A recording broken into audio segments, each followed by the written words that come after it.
Uhuru! Uhuru! Hands off Uhuru! Hands off Africa! Hands off Uhuru! Hands off Africa! Stop the racist attacks from Regions Bank. Yes. Stop the racist attacks from Regions Bank. We can't say it enough. I want to thank y'all for being here today, joining us this evening after an incredible demonstration at the national headquarters of Regions Bank right here in Birmingham, Alabama, a place that is, sacred to our people for the history of resistance and struggle for Black power and liberation that has occurred here and that continues here with this struggle that we're in right now. We're here because Regions Bank is enforcing economic sanctions against our movement, against the African People's Education and Defense Fund, a nonprofit organization that does nothing but build Black power and self-determination for African people. After a 20-year relationship, Regions Bank has demanded that we close our accounts, they call in our loans due, and this is impacting our ability to continue the incredible work that we do for the African community. Regions Bank claims to support the Black community, claims to support the advancement of Black people. They invest in historically Black colleges and universities. They have essay contests for famous Black people. They do a really good job of pretending, showing the world how much they love Black people while they are cutting ties with us. They are allowing for prisons to be built right here in Alabama.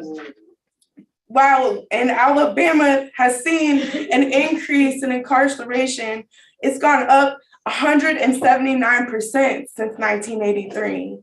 And in Alabama, 53% of the prison population is African people. So again, they're taking money away from community organizations that are building for Black power and self-determination and actively participating in the genocide of African people by building plantations, building more prisons right here. This is a place where Dr. King was imprisoned. He wrote his famous letters from Birmingham jail right here. This is the place where our comrade and political prisoner, Mafundi Lake, was imprisoned and died in prison. This is the place where Addie Mae Collins, Cynthia Wesley, Carol Robertson, and Carol Denise McNair lost their lives in the 16th Street Baptist Church bombing. All of this happened right here.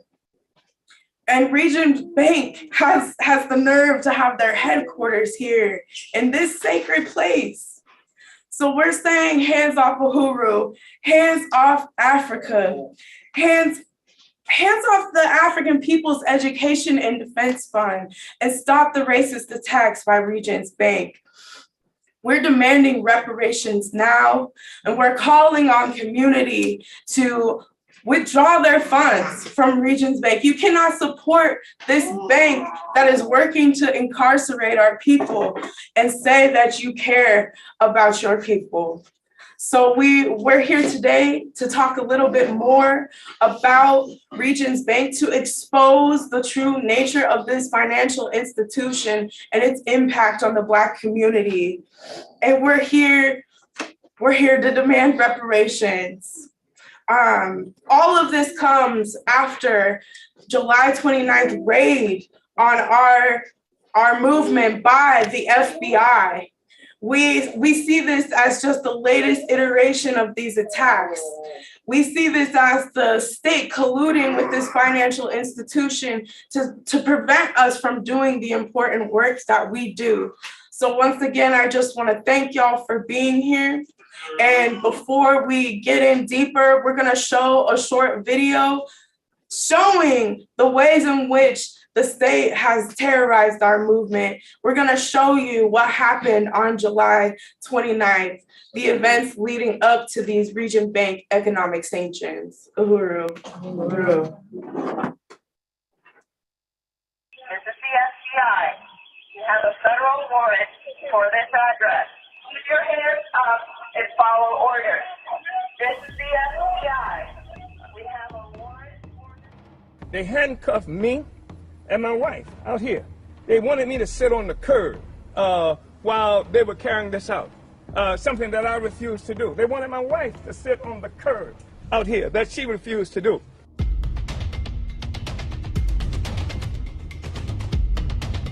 As I was coming out, this big old drone met me.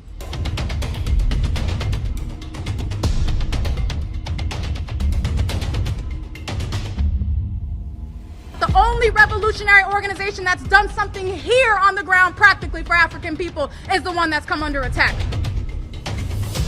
Institution that offers a community radio station, a newspaper, a commercial kitchen, an Aquaba Hall rental space, and community office for our organizers. That was the building that has come under attack.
You need a breach? What do you need?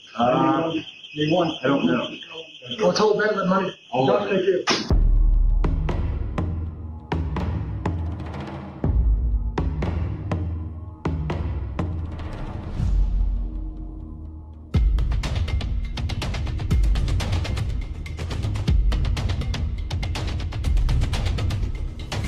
We will build a movement of white people that says hands off the Uhuru movement. They see in the African People's Socialist Party a vanguard for the struggle for the liberation of our people. They see that because not just what we do here in the United States, but because we had the temerity to do like Garvey, to do like Malcolm X, and take the struggle of black people around the world.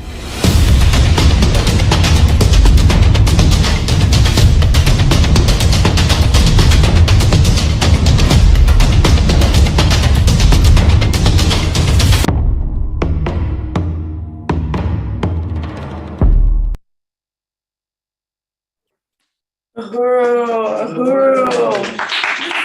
You see the violence in that video, and know that these are institutions that help push forward programs of self-determination for the Black community.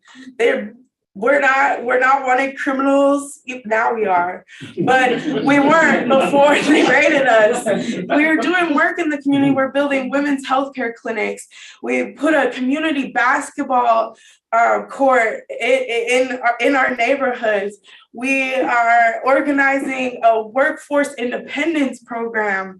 These are the things that we're doing, and this is the organization that was attacked by the state.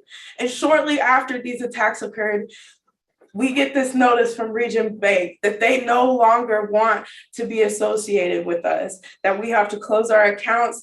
One of the last buildings that was shown in that video, they're demanding that we pay back the loan that was used for that building. It's, like I said, a way to prevent us from doing the work that we are doing. So we are the Hands Off Uhuru, Hands Off Africa campaign. And our chair, Mwezi Odom, she was actually supposed to be the one here emceeing and talking to you today. But on her way here was stopped. And somehow her flight was interrupted because there were issues with payment and all kinds of things. The same card that was used to purchase other comrades' flight tickets and rooms somehow suddenly not working, and she's prevented from being here today. But that's not gonna stop us. We're gonna continue to show up. We're gonna continue to work to expose the work of the state trying to silence us. And we actually have Mwezi here today via Zoom to give you all some more information about this campaign. Uhuru Mwezi.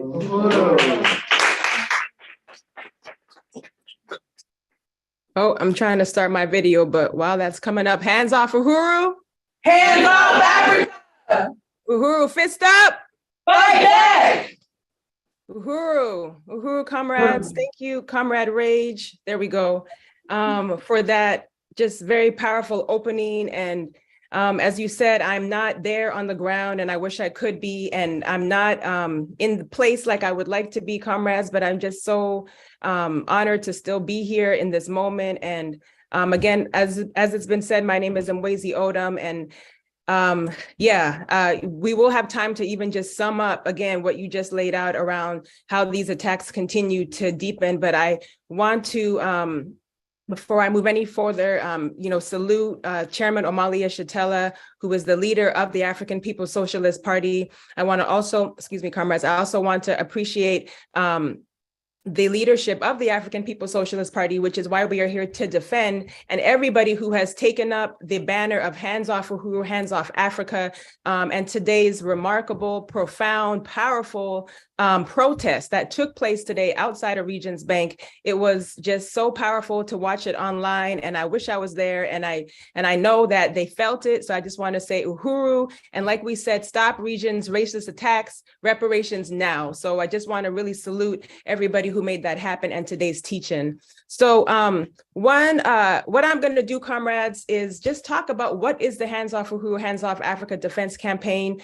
Today's teaching is something that we want to continue to do. We want these opportunities to be able to build committees, to be able to have opportunities to really be able to sum up what these attacks are about. They are not in isolation. They are not new. These are historical attacks on the African community, on the backs of the African community. And we want to be able to let the people know how we can armor ourselves with the political, information. So, with political education, as we say, that's what these teachings are, so that we know how to fight back. So I'm going to be disciplined and get back to my notes. So I thank you, comrade, who is helping to share the screen. So again, the Hands Off Uhuru, Hands Off Africa Defense Campaign was launched following, as you saw in that video, the July 29 vicious attacks on the African People's Socialist Party and the Uhuru movement. And we say Hands Off Uhuru because we understand that this was a fight against freedom. The African People's Socialist Party was attacked because just like, if we look at history, right?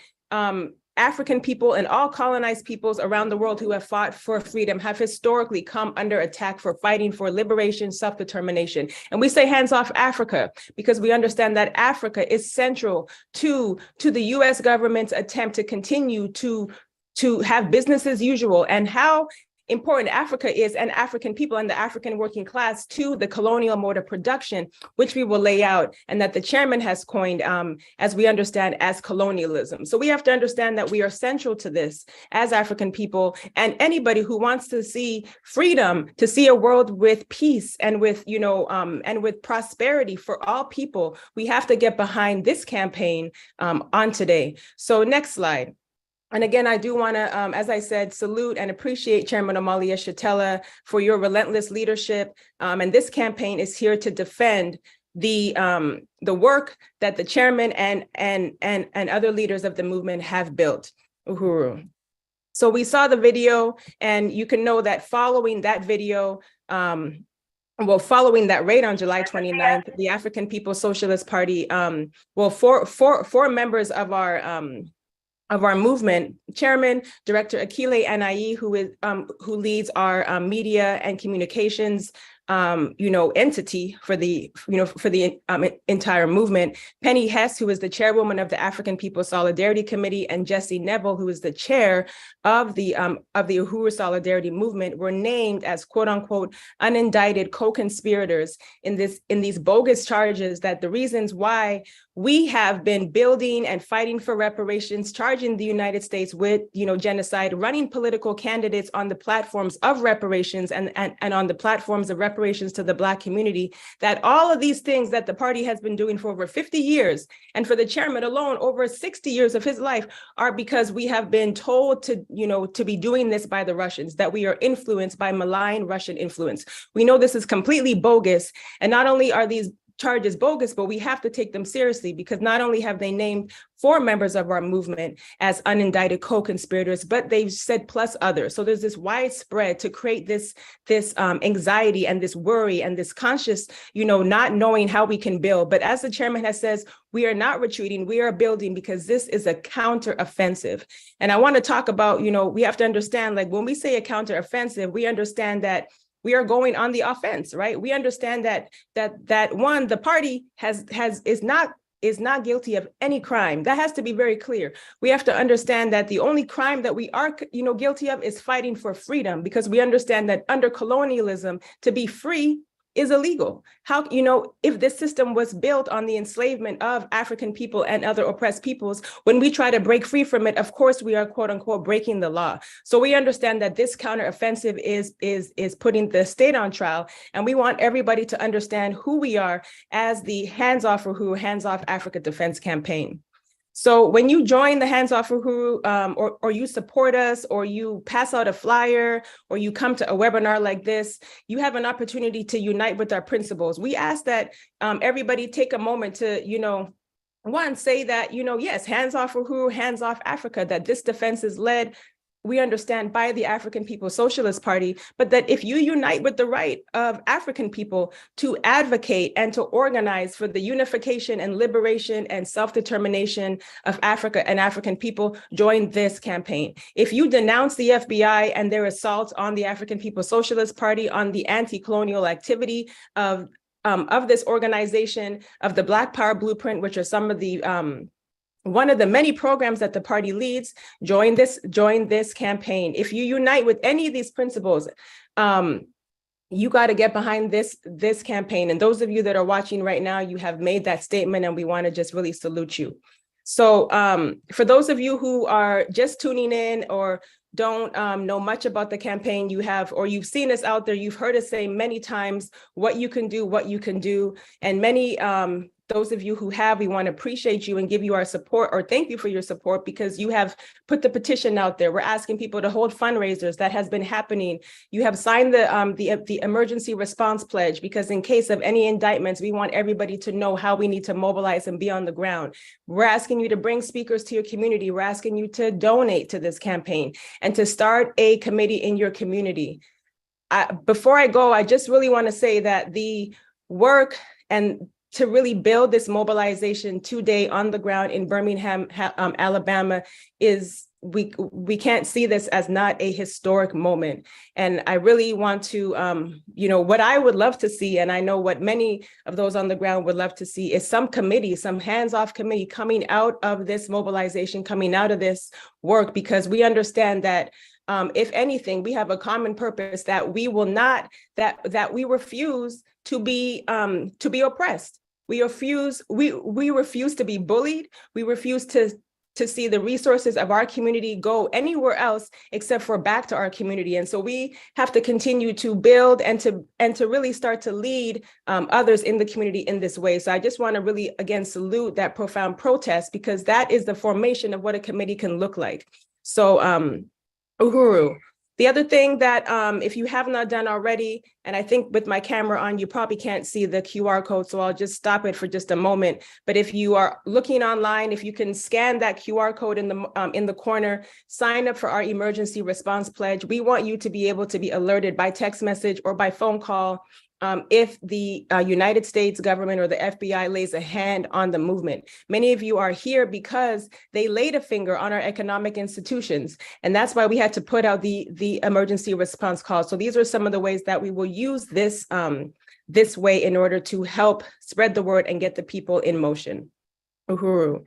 So you can sign the petition. You can find that on online at handsoffuhuru.org/petition. You can also, and those of you who are on the ground right now in the room, if there is a petition sheet and you haven't signed it, please let somebody know so you can get that signed up right now, as well as volunteer. We have many opportunities for everybody to volunteer in this campaign. We need skills in terms of, I mean, if you know how to write, if you are good with sharing a Zoom screen and you have skills with creating graphics, you love to speak, whatever skills you have, bring them to this work. We use our skills in so many other ways. Let's use them to fight for our freedom. So I just want to really salute all the volunteers that we have on board, and donate. We have serious, first of all, implications that any day now the United States government is going to indict those 4 individuals, you know, leaders of our movement that you saw, plus others. We have to raise $277,500 just to cover the legal fees for our attorneys before indictments. All right, so this is when we come on and we ask for money, we are saying because we need to be able to not be on our heels when we get to a point when this government decides that it wants to indict us. And so we have raised money so far, lots of it because of lots of support, and we need to raise lots more. So you will continue to hear us make that call. And we have a goal today of raising $1,000 in this teach-in, and we know we can do it. And I want to just really put that out there now. So if you haven't gone to handsoffuhuru.org/donate, go ahead and do that right now. So on the next slide, you're going to just see a picture of the chairman. You'll find this on our front, on our homepage. If you go to handsoffuhuru.org, you'll see this. You can click this and go and make your donation. But we want to tell you what Hands Off Uhuru and what your donations and what all your support has done. Hands Off Uhuru has swept across the globe. We have to see that when one of the things that we found was that when the African People's Socialist Party was attacked, many people around the world, we understood this as an attack against all of us, right? We understood that this attack, yes, it happened to the African People's Socialist Party for a very, clear reason because of the work that they have been leading. But we understand that when we see, as we say in the movement, touch one, touch all. So when they touch this person, or, when we look at the history of African people and other oppressed peoples being attacked, we feel something. And I want to just show you just some of images of the work that has been taking place. We have been in Washington, D.C. We have been throughout California, Philadelphia, throughout the Midwest, in New York. Here are some pictures of our work internationally with our comrades on the ground. Some of our international work is led by those who are not here with us today, but we want to also salute those who are building committees around the world, in London, in South Africa or occupied Azania, in Jamaica, and in the Bahamas. We also want to just appreciate, in addition to all the media and press that we have gotten as well, we want to appreciate M1 Dead Press, who has played the video that you saw today on his Instagram and put it out there so that people understand what exactly happened, and helping to, spread the word about these attacks. Again, media interviews to really put this out there, because the government, we'll be surprised how many times we heard of people who just didn't know that this happened, and that was, designed that way. So we want to appreciate, if you have any connections, help us be able to get the word out about this campaign. One of the things that the campaign took on was, as you know, these attacks happened in St. Petersburg, Florida, and in St. Louis, Missouri.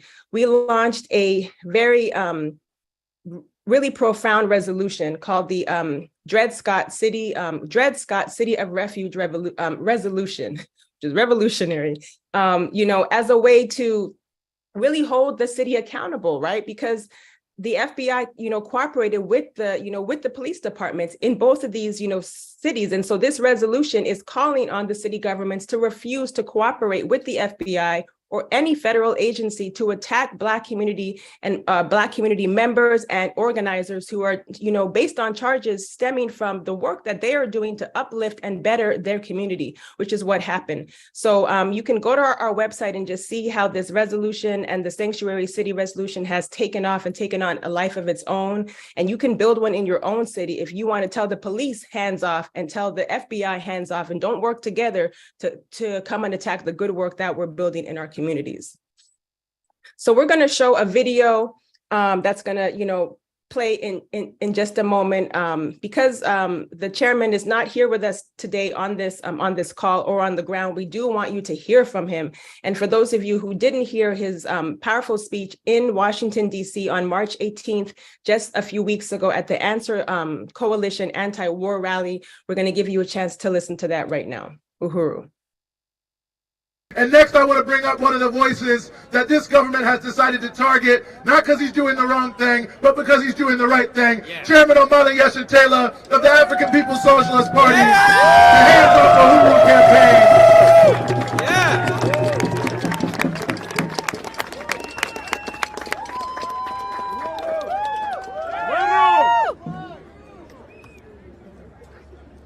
Uhuru, as it has been said, my name is Omali Eshatella.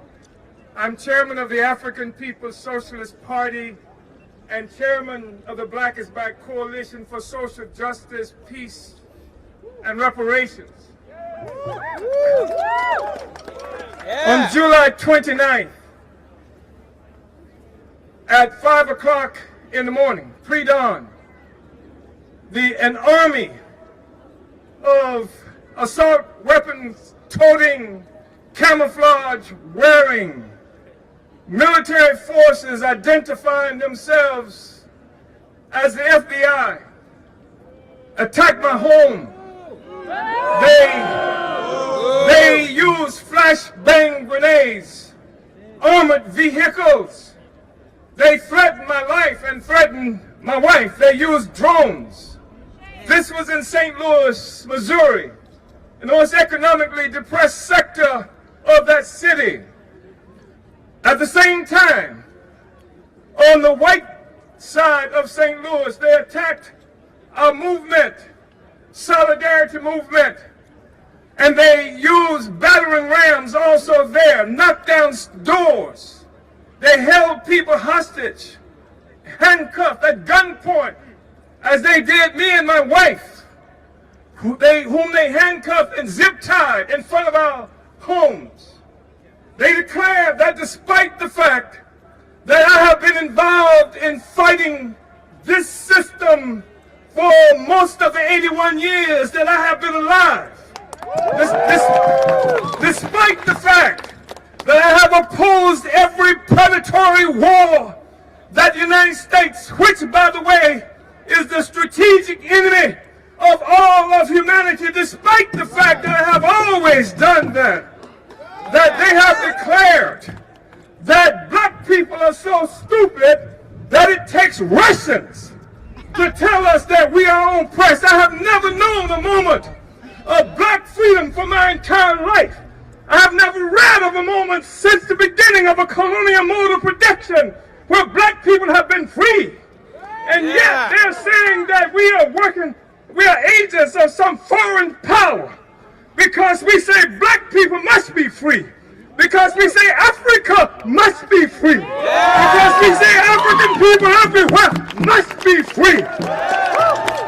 And we are here today to tell them that they don't have enough flashbang grenades in their arsenals to stop this struggle of black people and the oppressed peoples of the world to win our freedom. I understand that this particular mobilization is opposed to racism and opposed to bigotry. We say right on. But what we need you to be opposed to is colonialism. Colonialism. Because that is what victimizes African people here and most people around the world. It is the colonial mode of production that this government is attempting to protect. And they were doing so when they attacked my home, pre-dawn, threatened my wife, and also made 4 of us, of my party and the solidarity movement that I lead, unindicted co-conspirators. So they intend to indict us. But our responsibility is to put them on trial. We don't run, we don't cower, we fight back. We fight like hell, we fight back. They have charged me with the very same thing that they charged W.E.B. Du Bois with in 1951. They charged people like Paul Robeson with the very same thing. And we know that the FBI cut its teeth in the war against Marcus Garvey and the Universal Negro Improvement Association. So this is where it gets its origin. This is what it's about. But we are not about yet to fold. I'm calling on you, everybody here, to stand up against colonialism. Yes! I'm calling on you in this very brief moment. Go to Hands Off Uhuru.org. That's UHURU. And I'm calling on you to recognize that where we are standing now is a war crime. That America itself is a war crime. It couldn't exist without what it has done to the indigenous people here. And when I say indigenous people, I'm talking about the people who live in these concentration camps that they characterize as Indian reservations. I'm talking about the people who live in the concentration camps that are recognized as barrios and ghettos throughout this country. I'm talking about people who live in the concentration camps that they protect with walls and other things like that to keep the indigenous people that are coming back to this land to recapture what has been stolen from us. So I want to thank you very much. And I want you to recognize that African people here and most of the world, we're happy that you're against racism, but frankly, it doesn't matter because we're not struggling to make anybody like us. We are struggling for power over our own lives. Because once we got power, it doesn't matter whether you like us or not. They don't like Chinese either. But they throw out this old saying that they used to have, you don't have a Chinaman's chance. Because China has more chance than all of us. So the thing is that we are preparing to govern because we cannot be a dignified, self-respecting people until we are able to feed, clothe, and house ourselves. And that is our mission. And that is why we built economic development programs throughout this country. And that is why we are being under attack, because everything that we build for our own selves negates the power of the colonizer. And that is why they're attacking us. So I'm saying, come to St. Louis. Take a look for yourself. See how we've transformed the entire African community there. Come to St. Petersburg, Florida. Take a look for yourselves and see what we've done to transform that. And I want to thank you so much for being here. Hands off Uhuru. Hands off Africa. Ease to Africa.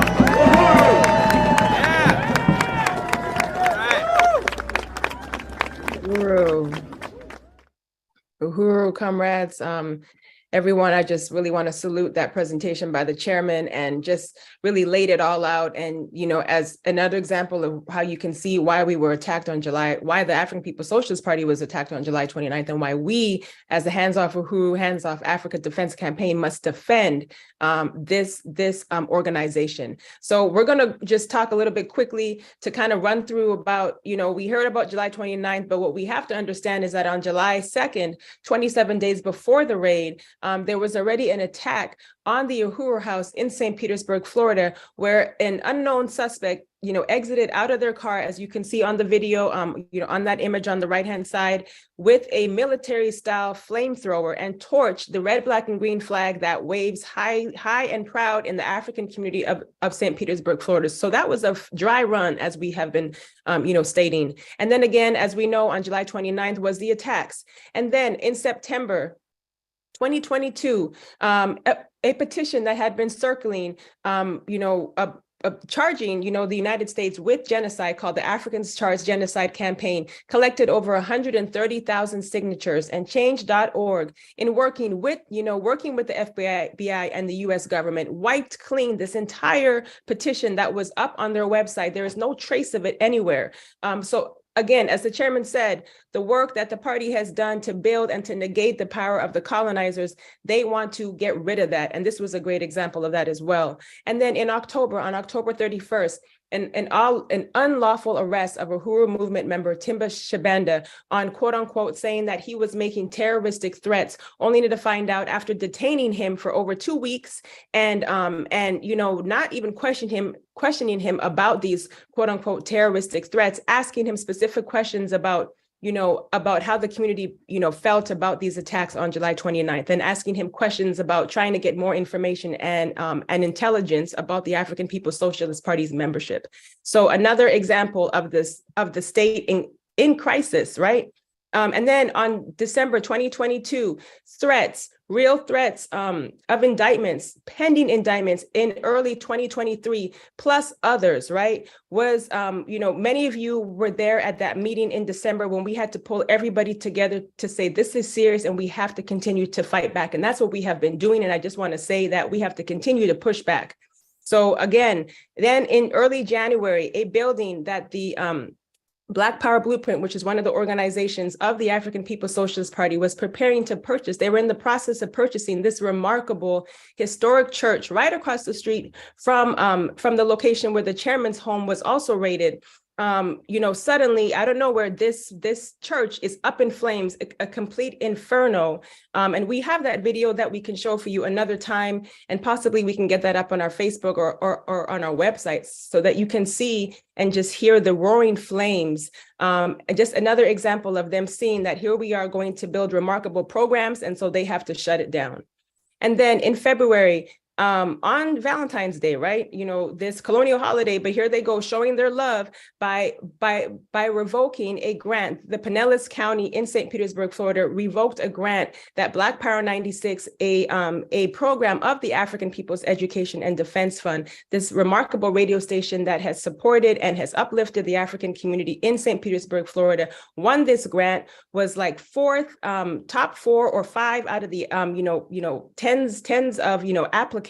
And here they are having this grant revoked in a private meeting with the commission.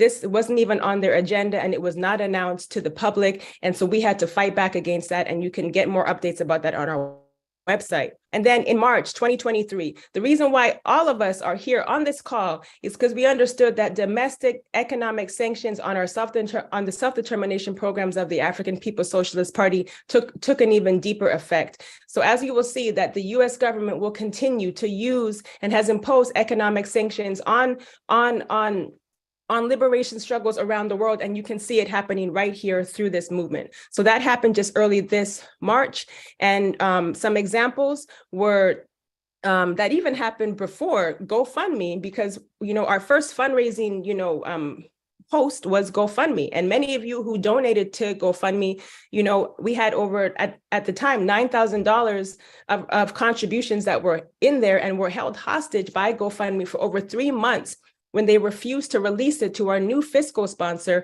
And it wasn't until we had to get our lawyer involved that they finally released those funds.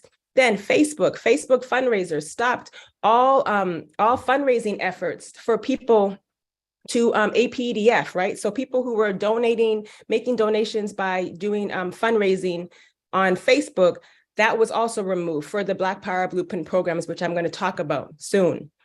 Stripe, for more than a whole week, Stripe they rejected all of the sustainer pledges that was going to the African 1 billion strong donor campaign. These are all institutions that I'm talking about that are led by the African People's Socialist Party. So we have to see that the many ways in which this organization created ways to solve all the problems that African people, that the African working class is faced with, the government has found a way to try to shut it down.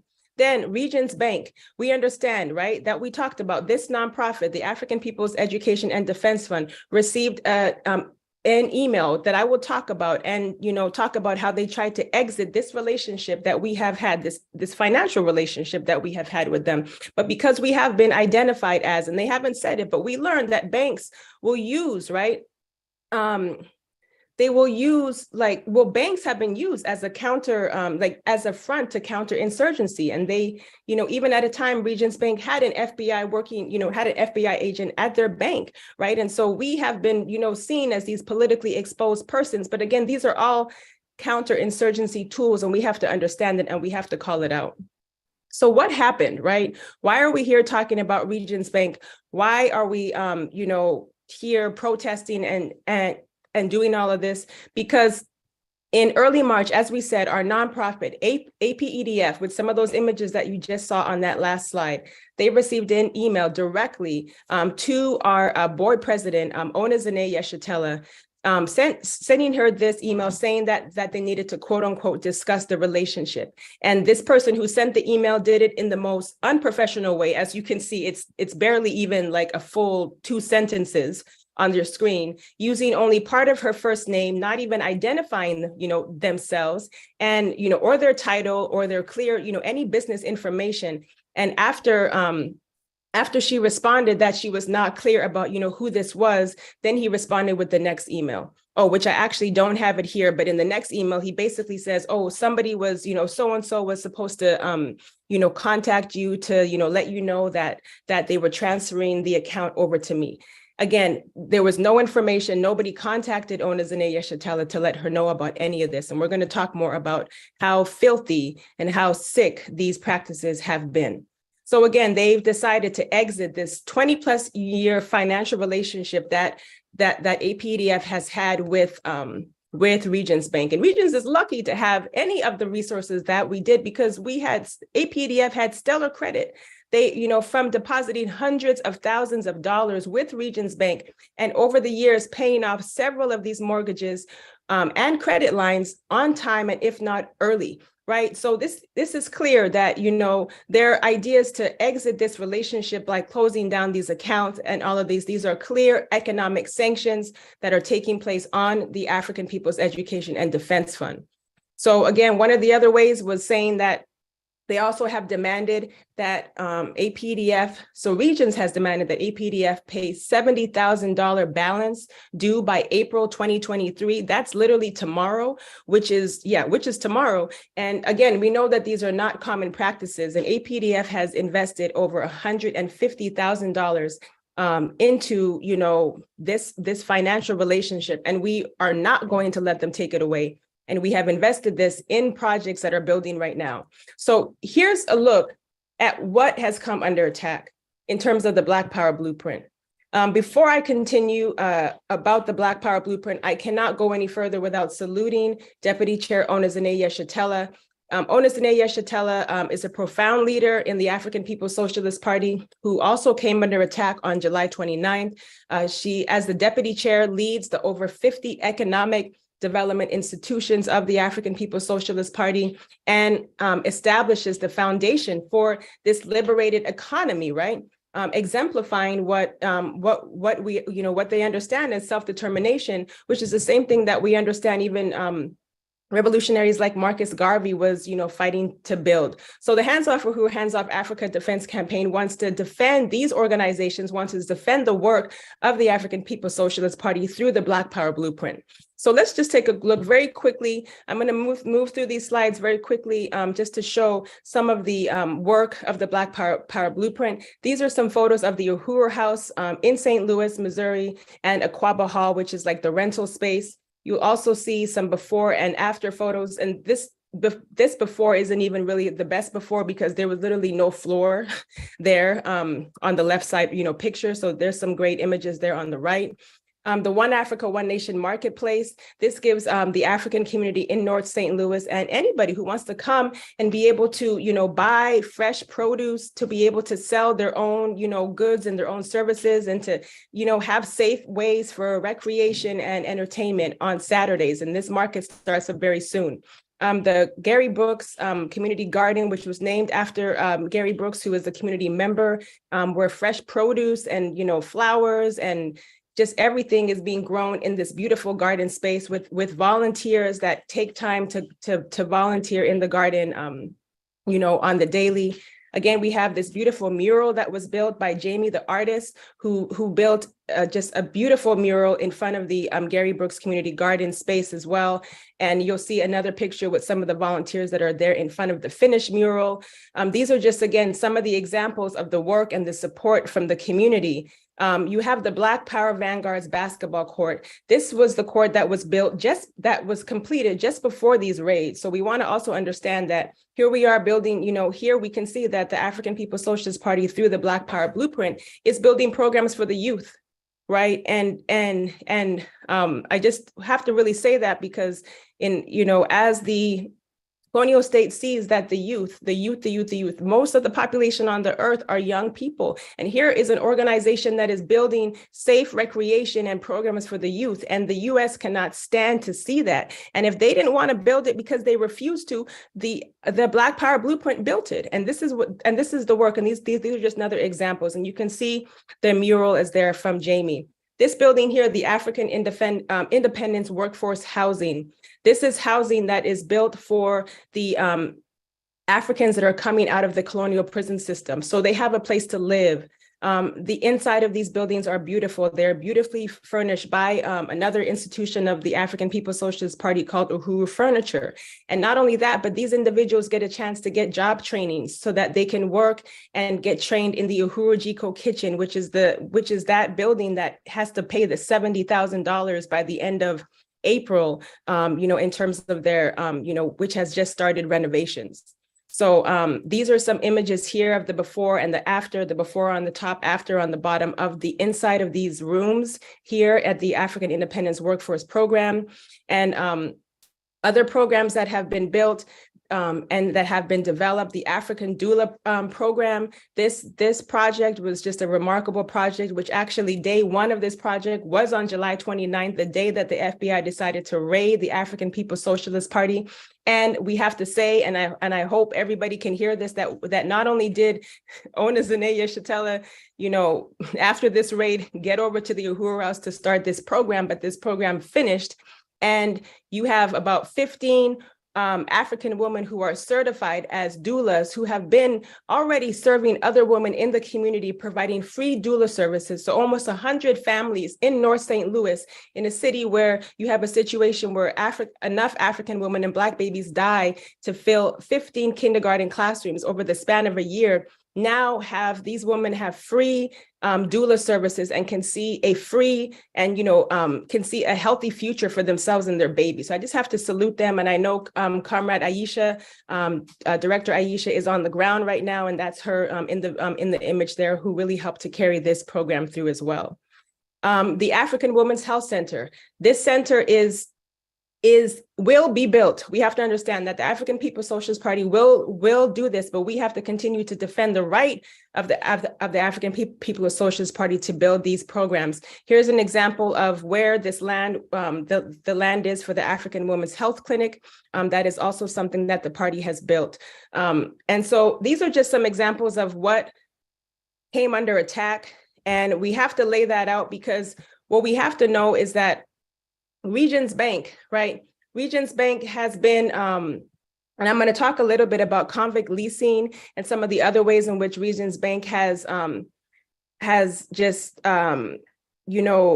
through its, there's so much. So I just want to say, go to the website first. If you haven't been to handsoffuhuru.org/Regions Bank, you can read the article to get more information about the nature of this bank. But one of the things that we know, and we'll go into this a little bit deeper, that Regions Bank was forced to pay a fine of $191 million just 6 months ago for years of illegal surprise and fake overdraft fees that it used to gouge accounts of its working customers, right? And they did this even though they knew it was illegal. Regions Bank, as we understand, is criminal, that this bank should be sanctioned and not APDF, right? for working to uplift the community, but Regions Bank, who is actively working against the African community, against the working class community, against all people who are their customers, whether you know it or not. And so we want to just call out again, the president of Regions Bank, John Turner, who again takes home $8.5 million every year at your expense. Okay. And we want to know that Regions Bank wants to, they want to turn back the clock, right, and kind of hold this down, but they cannot do that because African people and those who are behind this fight back are fighting, and we will win.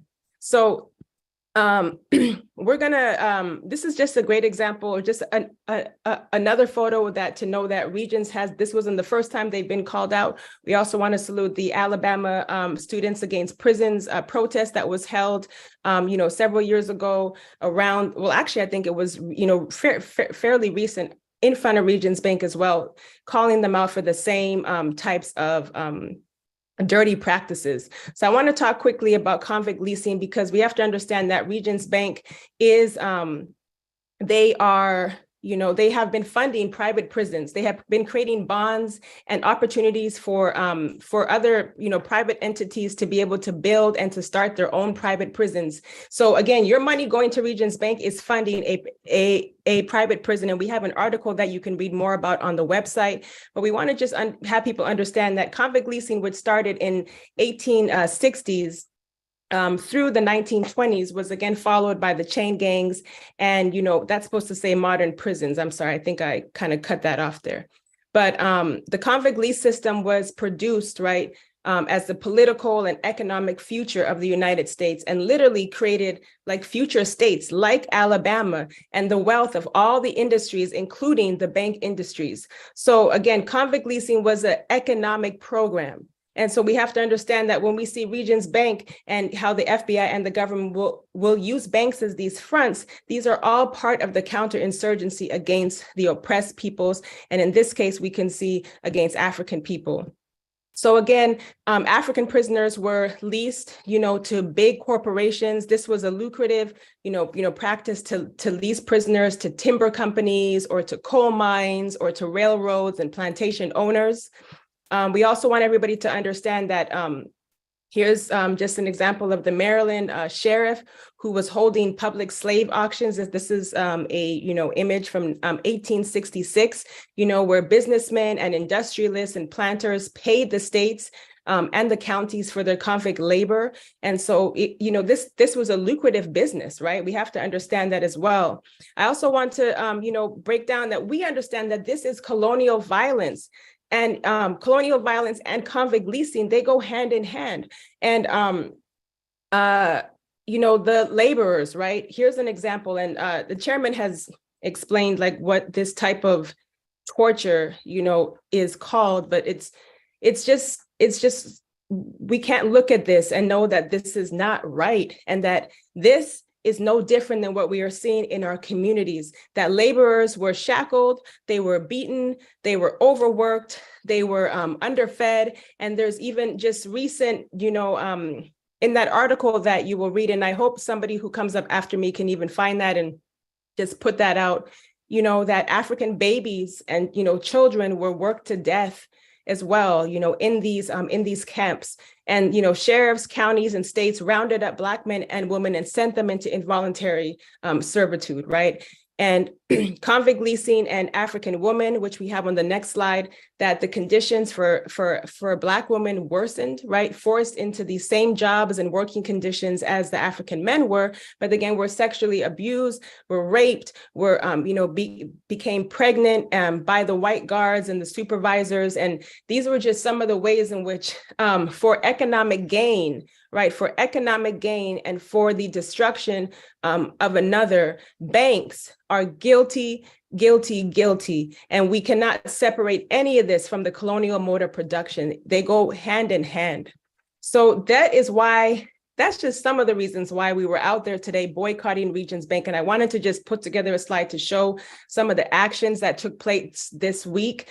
These are some images of the Hands Off Uhuru committee who was out there on the ground today at the headquarters of Regions Bank. I wish I was there, but I was there on Tuesday when we had a Twitter storm, a social media storm where we were on Regions every social media page that they had, and people all over were saying crash Regents Bank, racist Regents Bank, were calling them out. And it was just a really powerful mobilization. I want to appreciate everybody who was there. If you were on there and you're in the chat, let us know you were there so we can shout you out and go find your post if they haven't taken it down already, because we kept them busy. I know we kept them busy on that day, and we're going to keep them busy in this counteroffensive. And the last section of this, comrades, that I want to conclude with is to talk about the counteroffensive. Like, when we say that this campaign is a counteroffensive, we have to also understand that that the liberation struggle has always been on the counteroffensive. So again, I want to salute Chairman. I want to salute Deputy Chair Onezene Yeshitela. I want to salute these leaders because they have given the Hands Off Uhuru, Hands Off Africa Defense Campaign something to fight for by the way of the work that takes place under their leadership. Again, this counterinsurgency that took place on July 29th was a state attack. This, on the anti-colonial struggles for national liberation, for power and for self-government. The chairman, in this teach-in, it's really important that we break down some of these really important key understandings, because Chairman Omali Yeshitela has advanced these key understandings about what he has developed as calling the colonial mode of production. So the colonial mode of production is a development of the theory of African internationalism, which is the theory that guides the African People's Socialist Party and their work. So when you see when you see all of these programs, these are built by this theory that was developed. But we have to understand that the colonial mode of production, what that means is that everything that is produced for the colonizer, as we've said today, comes at the expense of the colonized, whether it's access to wealth, experience of democracy, even the ideas in the heads of colonizers, all of that comes at the expense. And what the chairman has said is that colonialism is a vicious beast. He has been quoted saying this, whose existence makes the African People's Socialist Party necessary. And we understand that as well. Uhuru, yes, and I see, thank you, Diane, you were on that, as well as Lisa. Uhuru, comrades. Next one, thank you, comrade, perfect. The chairman has also, coined that capitalism, which was born on the assault on Africa, requires colonialism as a pedestal, right? So there wouldn't be a Europe, there wouldn't be a white people or an America without colonialism, right? We have talked about this in the past, but we're in this period where, we're hearing a growing opposition to capitalism and, in favor of socialism, but again, as it's been stated, without the understanding, right, that capitalism, that there would be no capitalism if there weren't colonialism. And colonialism comes on the assault on Africa, on the indigenous people and all colonized people of this world. This land that we're on right now is an example of colonialism. And so there wouldn't be no capitalism without colonialism. So we have to take a stand, as the chairman said in that video, take a stand against colonialism. So I want to just really put that out there. Next slide. Again, the colonizer lives at the expense of the colonized. There's no more to say on that. And the Black Revolution of the 1960s forced the US Congress to hold what was coined, or what was called, the Church Committee hearings of 1975. And these showed that the Central Intelligence Agency, so the CIA, the NSA, the FBI, and the IRS, they all worked together as agents of the colonial state, waging a counterinsurgency inside the US as well as around the world. The FBI was formed by the colonial state in 1908. And it was used, and it was years later that the FBI was used as counterinsurgency force against the Mexican Revolution and the Bolshevik Revolution.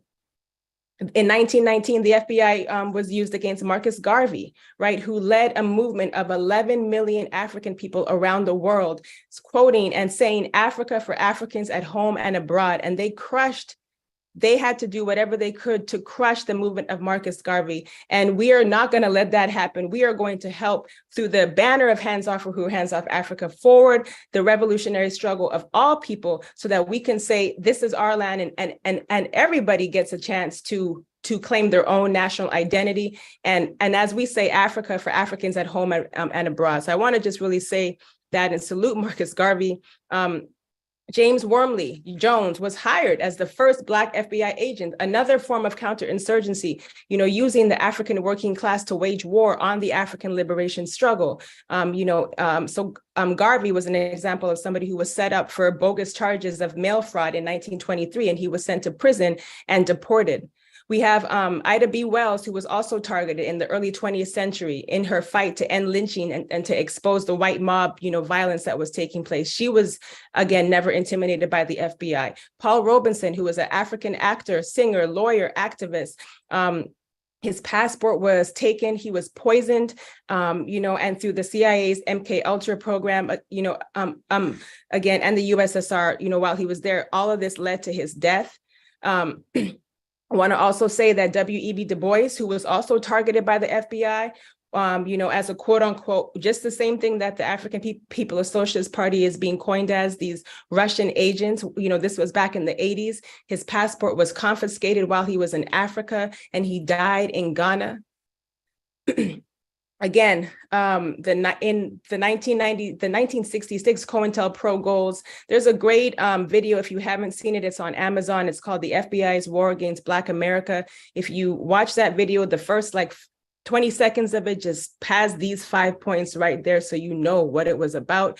It was to prevent, COINTELPRO is to prevent the coalition of any Black nationalist group, was to prevent the rise of a Black messiah who could unify and electrify the militant Black nationalist movement, was to prevent the violence by neutralizing Black leaders and organizations, to discredit Black leaders and organizations and prevent respectability, and to prevent the long-term growth of the Black movement, especially among the youth. I mean, everything that we've talked about so far, you can just replace Black nationalist group with the African People's Socialist Party. It's very clear why they were attacked. It's very clear why everybody who I've laid out in this PowerPoint was attacked, because when African people historically have exposed the United States government with its own self, it has turned against them repeatedly. Also, Malcolm X, Martin Luther King, Fred Hampton, assassinated by the colonial state. More, Chairman Omali Yeshitela writes that the Black Panther Party, again, was the main target that bore the brunt of the colonial counterinsurgency. The primary factor, this was the primary factor of the Panthers' demise. As J. Edgar Hoover had stated, the Black Panther Party was the greatest threat to the internal security of the United States, since the Civil War. And this is an example of, what they mean by when you have Black power, that's a threat. In 1971, George and Jonathan Jackson and the Soledad brothers were imprisoned and murdered, by the colonial state. In 1973, Black Panther Party members Assata Shakur and Sundiata Acoli were targeted by the COINTELPRO. Sundiata Acoli was only released just this year or last year. I'm missing the date, but nearly 50 years after being in prison. And Assata Shakur, as we know, has escaped to exile. And we just really want to give a shout out to brother Sundiata Acoli and sister Assata as well. Colonial, Attica prisons, powerful uprising in 1971. The state responded in brutal massacre of resisting African prisoners. And again, in 1987, we have Huey P. Newton, who spoke at the Uhuru House. And we have to remember this really important quote, because here is where he was quoted saying in one of his last presentations, especially here at the Uhuru House, that you might not have the Black Panther Party, but you have the Uhuru House. You might not have the Black Panther newspaper, but you have the burning spear. So they haven't done anything by destroying one organization. And we just really want to say that the passing of the torch is an important thing, because the party, when the African People's Socialist Party was formed by Chairman, he specifically said this is to complete the Black Revolution of the 1960s. And we know it's not complete, and that the African People's Socialist Party will see it to the end. So this is why it's important for us to have this information to understand why these attacks happen. Again, Huey was assassinated in 1989, and the Uhuru movement led a remarkable, way of organizing in his wake. His funeral and his tribute, helping to print some of the brochures for his for the funeral, and mobilizing the African masses to neutralize the media slander that followed after his assassination. And James Baldwin, Aretha Franklin, Sam Cooke, other examples of Africans who have influential, right? African people who have shown support for the Black Revolution in the 1960s. And because they are people of influence, the FBI will find a way to shut it down. Omali Yeshitela was the only one who summed up the attacks of our movement as counterinsurgency by the colonial state. It was happening then, and as we know, it has happened now. So again, the chairman has imposed, well, he has not imposed, but he has talked about how the US imposed through other forms of counterinsurgency drugs, like this war on drugs and the mass imprisonment as part of the US counterinsurgency against the whole African population. We understand that this is an example of the colonial state in action. Chairman faced constant threats on his life as a repeated, and repeated political imprisonment during the 1960s and 70s. And this is a, historic photo of following the chairman ripping down this racist mural in the City Hall of St. Pete. And, there's a great information that you can find out about it on the Burning Spear page. Almost there, comrades. And I want to say that in 1978, shots were fired through the door of the auditorium where the chairman was speaking in San Francisco, sponsored by a white left group. Here's the image there. And lastly, and not least, but to understand that these attacks on the chairman's life are not new, and that we are going to defend and make sure that this does not happen. But in the 1980s, the chairman's family's van was also set on fire as an assassination attempt by the colonial state. We understand that this assassination attempt on July 29th was the most recent, was the most violent and serious.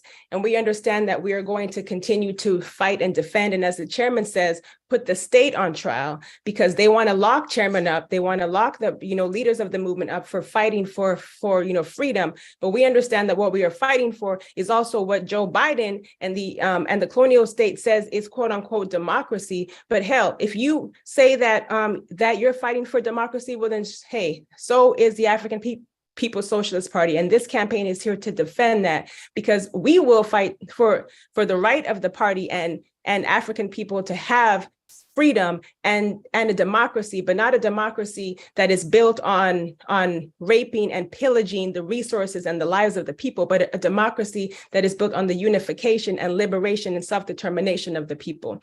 So if you believe in that, comrades and everybody who's listening, let's get ready to put the state on trial, because as the chairman says, we are not retreating, we are building. And I'm going to turn it back over to those on the ground. And I just want to say, hands off Uhuru, hands off Africa. Uhuru. Uhuru. Uhuru. Uhuru. Thank you so much, Chair Mwezi, for laying that all out.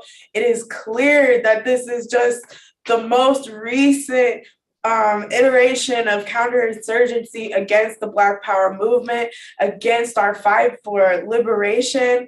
But we're not going to back down. We're here today because we will continue to fight, and we will never stop fighting until African people throughout the world are free. Before we go any further, I want to shout out where people are tuning in from. We have folks watching from St. Louis. We have folks watching from Battle Creek, Michigan, New Jersey, Oakland, California, Ecuador, St. Petersburg, Florida, Minneapolis, Minnesota, Gainesville, Florida, Louisville, Kentucky, Chicago, Boston, and of course, all of you here in Birmingham with us today. So salute to all of you being a part of this very important webinar. I also want to remind you to donate. Go to handsoffuhuru.org/donate. You need to invest in this fight back. No one is going to free us. We are the ones we have been waiting for. It is up to us, and we have to fund this counteroffensive. So once again, go to handsoffuhuru.org/donate. We're trying to raise $1,000 tonight, and that's not a big ask. It's really not, considering that every dollar inside of Regions Bank is stained with the blood of our people. $1,000 is not a big ask. So reach deep into your pockets, fund this counteroffensive. Thank you again for being here. Up next, we're gonna have Dr. Aisha Fields to give a statement. Thank you. Uhuru. Uhuru.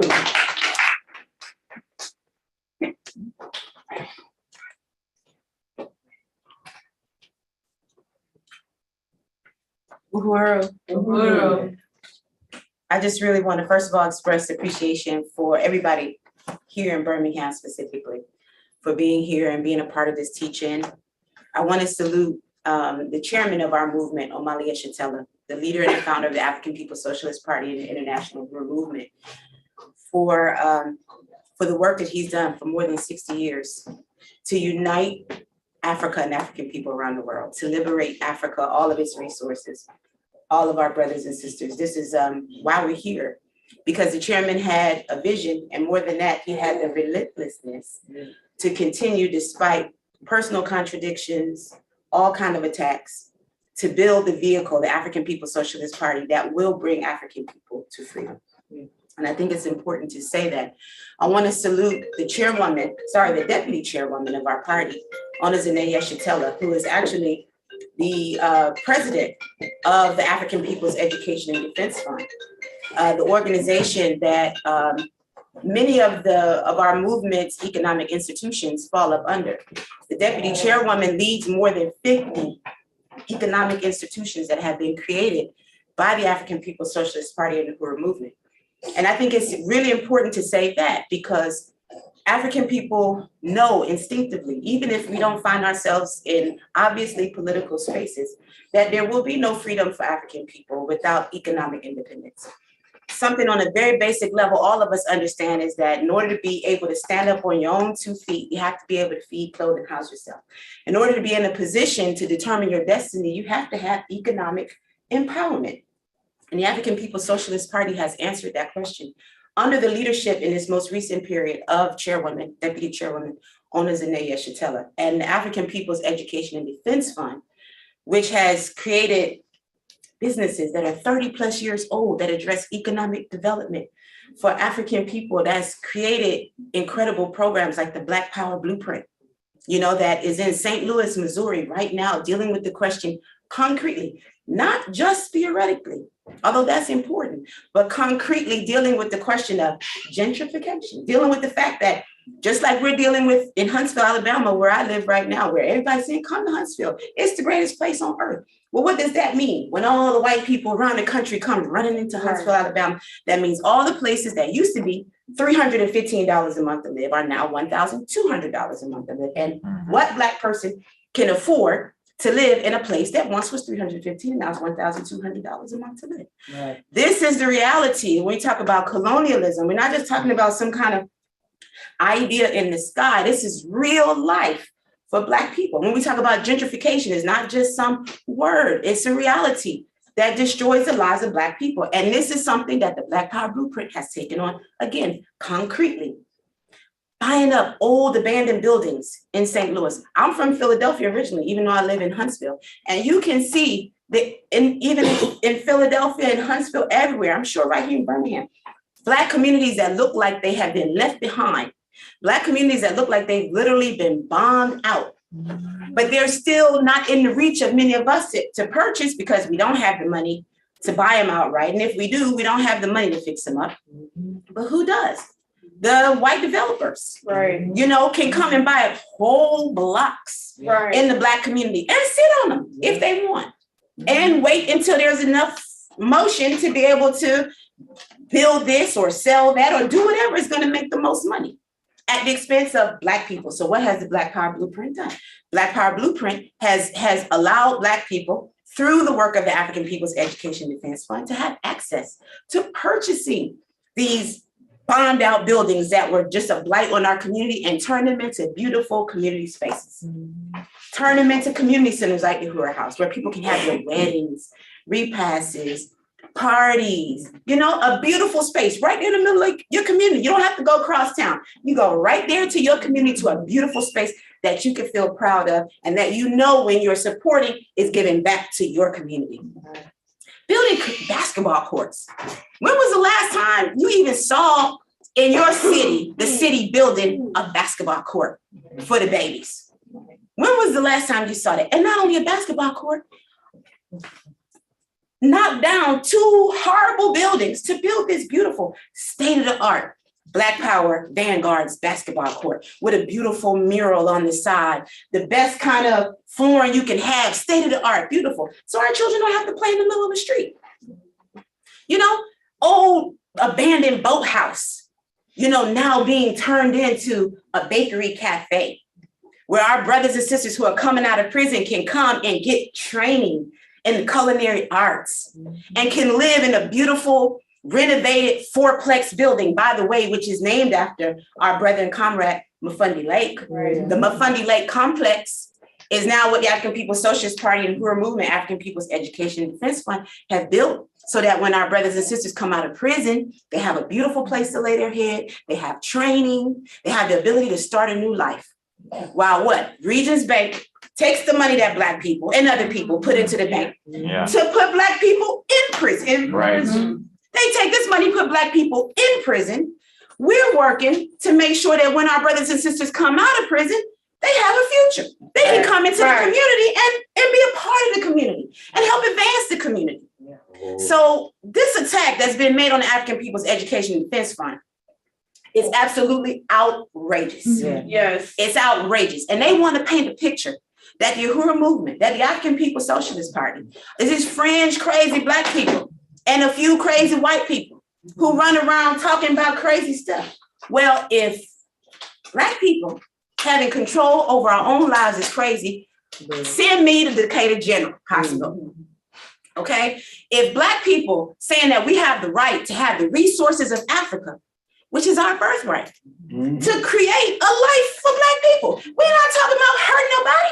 We're talking about taking what belongs to us to create life for our babies, to create life for our mothers and our fathers and ourselves. What is crazy about that? Unless everything you have because of that theft. That's the only way you can be against it. How can you be against that? How can you be against that? Unless your child going to college is because my child has to be in prison. How can you be against that unless your home means that my children can't eat? That's the only way you can be against that. So when we talk about these attacks, when we see these attacks and people are like, whoa, y'all, you know what, the FBI, whoa, is on y'all. Yeah, whoa, it's real. The FBI is on us. It's true. It's real. It ain't nothing nice. But tell me, what the hell have we done wrong? Tell me what we've done wrong. What have we done wrong? Nothing. What have we done wrong? Not a damn thing. We've done nothing wrong. And there's absolutely nothing wrong and everything right about telling it what it is. Having our brother Mafundi Lake in prison for 40 years on some BS was wrong. Allowing that man to die in prison was wrong. The reality that most Black people have not even enough food to eat, water to drink, a place to live, that's wrong. Not only African people, the vast majority of people on the planet have to live like that. Because all the resources are hoarded in the white world. Call it like it is. That's where it is. So Black people, we got to stand up. We got to continue to stand up. We got to support this leadership of Chairman Omali Yeshitela, not because we love to worship people or no ooga booga crazy stuff that they would like to tell you it's all about. It's not about that. But in history, there are people who emerge from among the masses who have a message and who stand on truth. And you just have to accept it for what it is and be grateful. Because the reality is, how many of us want to be that person out front? Tell you the truth. Who really wants to be that? How difficult is it to be the point of the spear where all the attacks are coming your way? How scary is that? How difficult must that be? So let's just call it like it is. We should be grateful and appreciative for this leadership, not only the leadership of this person, but of the organization that he's created, of the movement, the international movement that he's created. And the fact that it's leading a way forward, not only for African people, but for the whole entire world. And that's just the fact. It's just I invite you, if you're not a part of the Uhuru movement, join the Uhuru movement. There's a way you can join. You can be in the African People's Socialist Party. The best sons and daughters of Africa apply to the African People's Socialist Party when they're ready. But there are other ways that you can participate. You can be in a Hands Off Uhuru, Hands Off Africa committee and just say, you know what, I see what's happening to these brothers and sisters and it's wrong. And I'm down with trying to push the government up off it. That's a fantastic start. I invite you to do that. If you're not in the Uhuru movement right now, be a part of that Hands Off Uhuru, Hands Off Africa committee. But I guarantee you there's a place for your skills, and it doesn't matter what your skills are in this movement. There's a place for you. So I give you that invitation. I appreciate the opportunity to share. Hands Off Uhuru. Hands Off Africa. Hands Off Africa. Hands Off Uhuru. Crash Regions Bank. Crash Regions Bank. Uhuru, thank you so much, Dr. Aisha. Yes, you need to be a part of this movement because if they're coming for us, they're gonna come for you next. Right. It doesn't just stop with one leader. It's every single person that has the audacity to stand up and fight for our liberation. It's any person who has the audacity to say that this system is bad for us all and we need to burn this shit down. They're coming for you. So the best thing you can do right now is become a part of the fight. The more of us together, the stronger that we will be. So thank you again, Dr. Aisha. Up next, we're actually gonna have the wife of our late comrade Mafundi Lake come up and give a brief statement. Ms. Carolyn Lake. Thank you.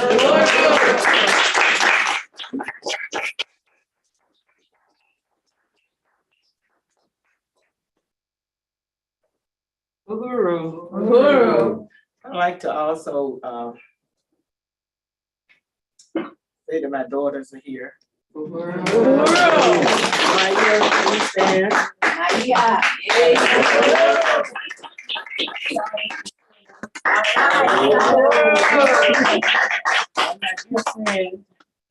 Makeda Danley.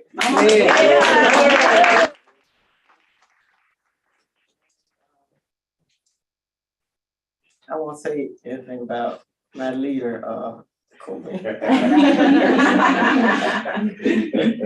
Except that I'm not supposed to be here. I told you I'm not speaking. But anyway, I have to speak and say something because O'Malley has been with us a long, long time from the beginning. And so I have to say Uhuru. Uhuru.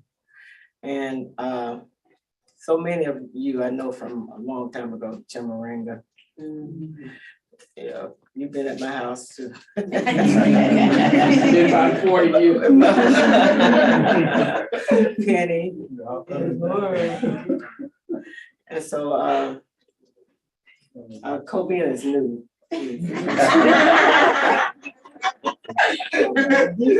We missed a lot of it, but anyway, we have to say that we unite with the party and with the Uhuru movement. Uhuru means freedom. Yes. And we unite with the parties and the Uhuru movement programs. And we just want people to unite as well. You know, a lot of times our people are afraid. And we don't want to, you know, be seen or called out and that kind of stuff. But it's time out for that. Yes. It's time out for us to stand up. And work for ourselves. And so any organization that works for self-determination of Black people, we're with. Yes. I just want to say that we're here and that we are with you.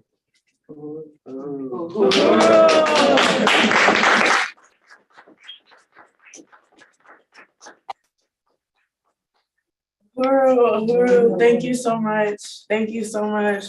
Long live Mafundi Lake. Long live. Yes. Up next, we're gonna have Penny Hess, chairwoman of the African People's Solidarity Committee. Uhuru. Uhuru.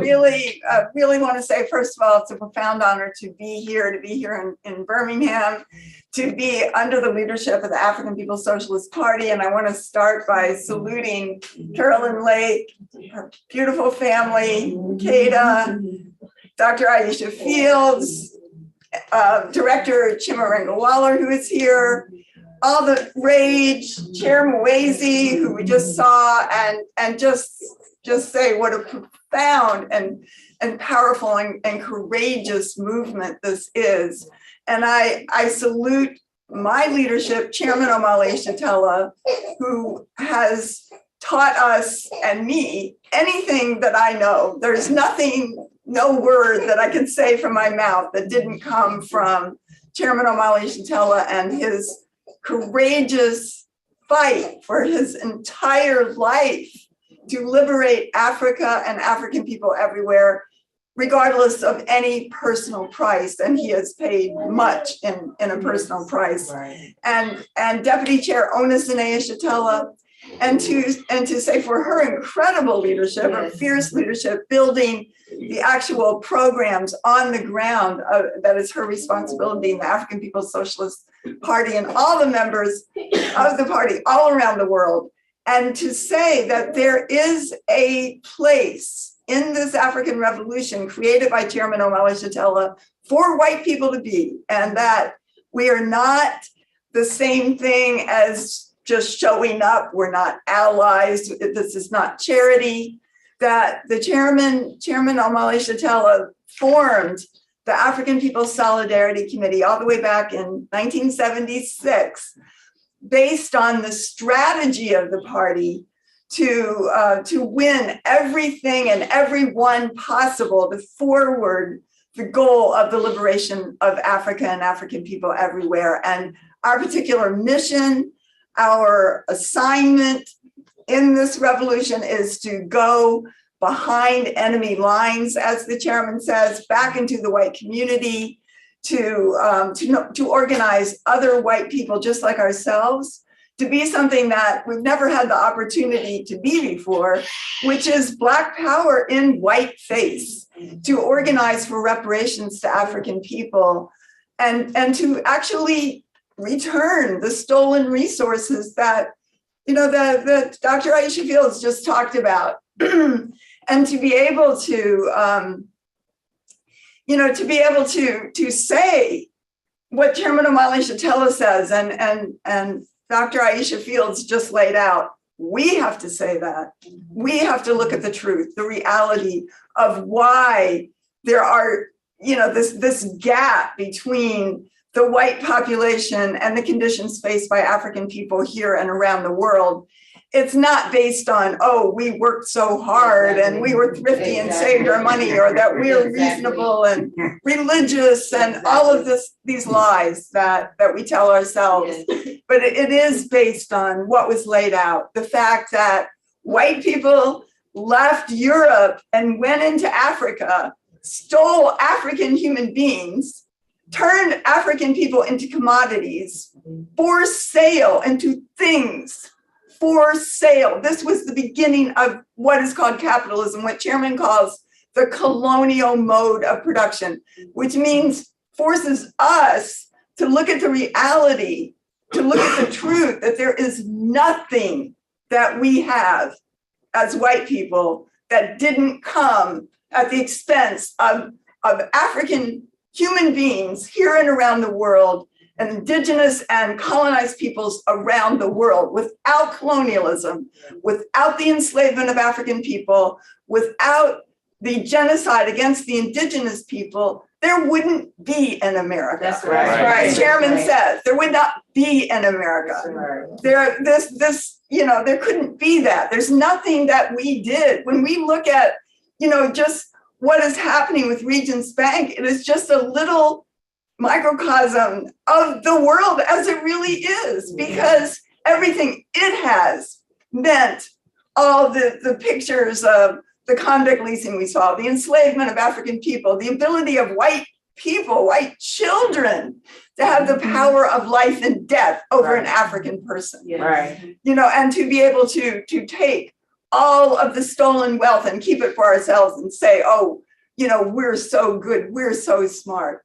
That all of these lies based on, are being exposed, are being ripped away by the narrative, of African people becoming, as the chairman says, the subjects of history now, turning white people into the objects of history and turning history right side up, which the chairman has fought to do. And this is what this challenges us to look at this truth, to say, that everything, just to acknowledge that we carried out voluntarily the violence it takes to maintain the colonial domination of a whole people over another people. Yeah. That takes violence. Yeah. Because as we see in this city and in everywhere, that African people fight back, fought back, saved money, did everything that they were told to do, everything to fight for their own power. And white people did everything that we could do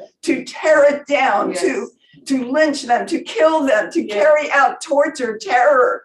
We're the terrorists. And this is because we are the colonizers. Right. And we recognize that. Right. We can't say there's colonialism, but somebody has to be the colonizers. We are, that's us. Yeah. That's us. And that's what we have to take responsibility for. And that's why we owe reparations, because everything, as the chairman has shown, everything we have is stolen from African people. It belongs, it's not a favor. It belongs to African people. This land belongs to indigenous people. Right. And that's right. That's how the world is changing right now. We see this.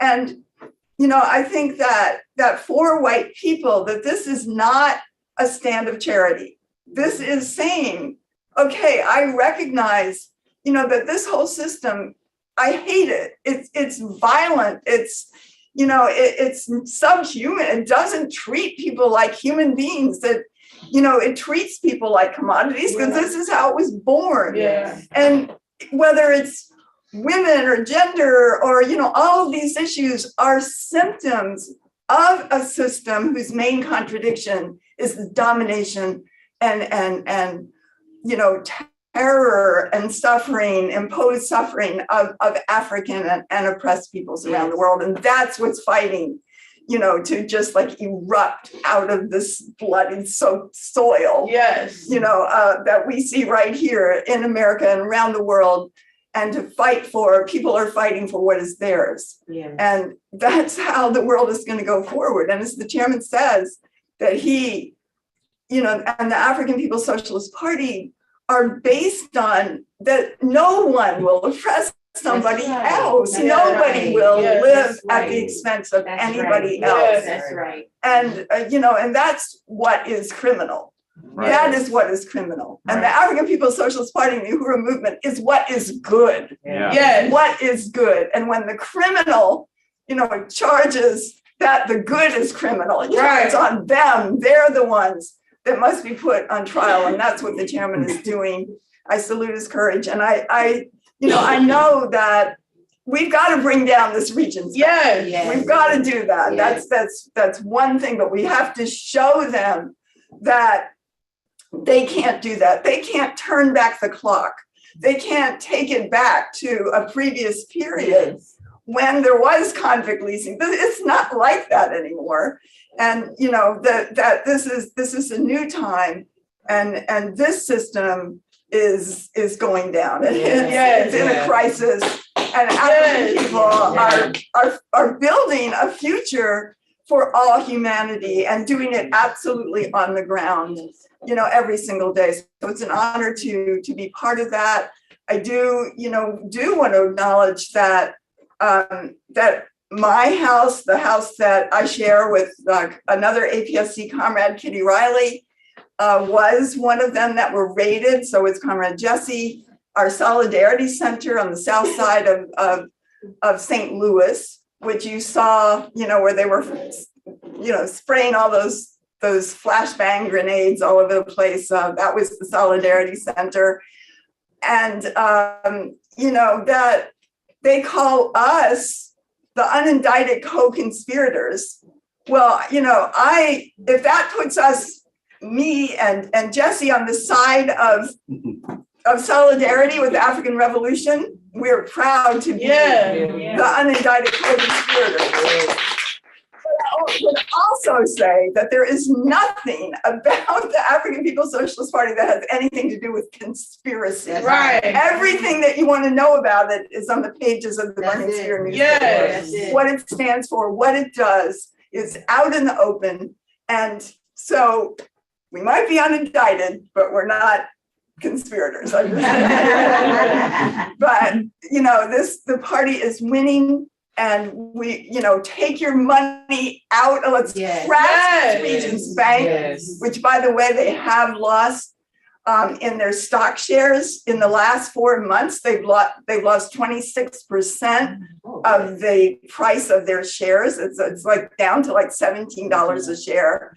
And great, let's push it down. Let's take it out. Like make that building be one of those empty urban buildings. In this place, and let's see a future of power, of the resources of reparations to African people in which all human beings can live, no one at the expense of anyone else. That's right. Uhuru! Uhuru! Hands off Uhuru! Hands off Africa! Right on.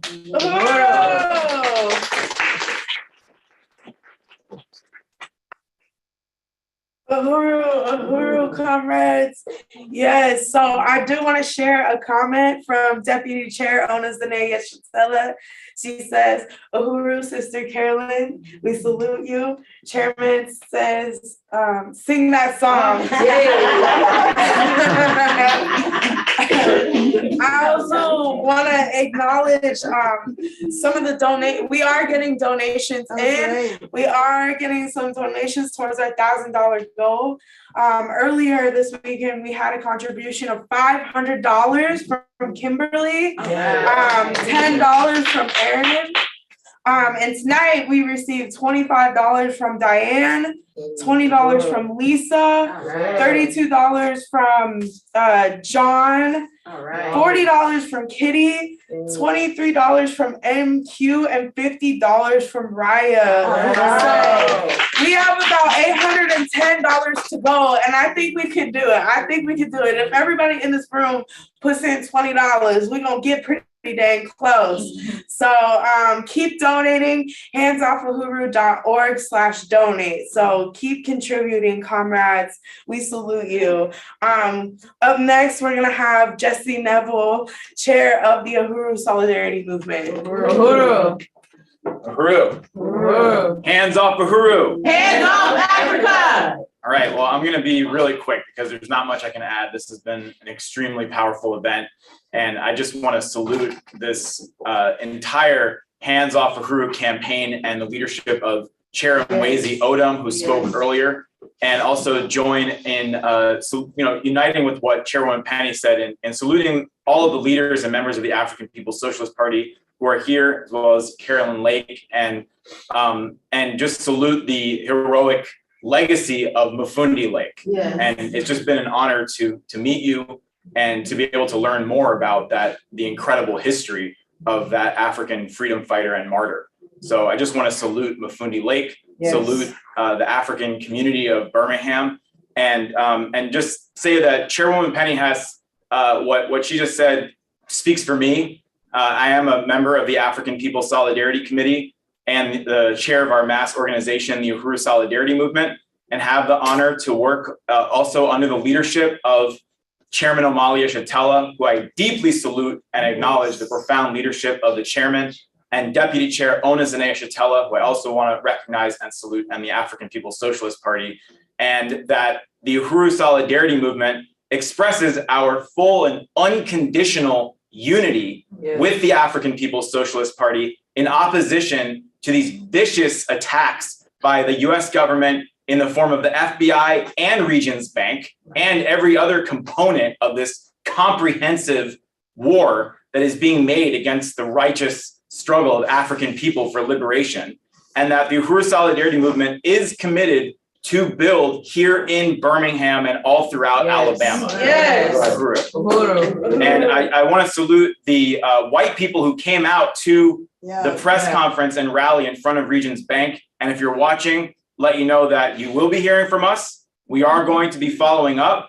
We are committed to build. We have to build the Uhuru Solidarity Movement. We have to carry out this strategy to extend the African Revolution into the white community behind enemy lines. Yes. And we have to build what the party calls Black power in white face. Right. This is a strategy that the Uhuru movement, the chairman, put in place going back to the 70s to break the isolation that the US government would attempt to impose on the African liberation struggle. And it is a strategy that has been so successful that, as Chairwoman Penny has said, the US government, when they raided and attacked the African Revolution on July 29th of last year, they had to gather all their troops together and get all their flashbang grenades and drones and battering rams and armored vehicles to go into the African community in North St. Louis and South St. Petersburg. But they also had to spend money and time and energy putting together all the same flashbang grenades and armored vehicles and battering rams and handcuffs and assault rifles to go into the white community. And that is the strategic genius and brilliance of Chairman Amalia Shatella and the African People's Socialist Party, that they had to go to the white part of town to attack the Black Revolution. And as Chairwoman Penny said, we're unindicted co-conspirators, and that's supposed to scare us. That's supposed to scare white people into not wanting to stand on the right side of history and stand with the African community and oppressed peoples of the planet Earth. Well, that has not happened. Right. They have failed in that. If that was one of their goals, they should be kicking themselves right now, because more white people have come on board, have said, oh, wow, I didn't even know about that organization. They must be doing something right. I want to join. What can I do? How can I join? How can I get involved? That's what they have created. The Uhuru Solidarity Center that they attacked has, people honk their horns, do U-turns, come around and walk in to find out what we're about. They see a huge banner that says unity through reparations. Right. And that building was raided and was attacked. And then now that building is, one of the organizations being attacked by Regions Bank. And it's part of the same attack. And it's a building, again, owned by the African People's Socialist Party. So yes, I'm proud to be targeted as an unindicted co-conspirator, and the Uhuru Solidarity Movement believes all white people should strive to become reparations co-conspirators and take our place among the rest of the peoples on the planet Earth the only way that we can, in a principled way, which is under the leadership of the African working class and uniting with the fight for reparations to African people. So I just want to say again, we're committed to build here. If you're a white person anywhere in Alabama or anywhere in this country, you can join the Uhuru Solidarity Movement. You can build USM in your city. And the first thing that you will be called on to do is to build the Hands Off Uhuru campaign, to make it impossible for the US government to have any space. They should be denied any space to make this attack. Anywhere they go, everywhere they go, they should have to run into Hands Off Uhuru. And this movement is saying, hands off Chairman Amalia Shatella, or the sky's the limit. And that needs to include the sky above the white communities in this country as well. So hands off Uhuru. Hands off Africa. Uhuru. Thank you so much, Comrade Jesse. Y'all, we getting more donations in. We got a $50 donation from Comrade Mwezi, and we got a $200 donation from the chairman. Man, y'all over here, y'all open your packet thing. Okay, so we got $560 to go to our goal. Let's keep going. Let's keep going. Let's keep going. Up next, we're gonna have one of the organizers here in Alabama come speak. Comrade Kobina, let's go. Uhuru. The newbie.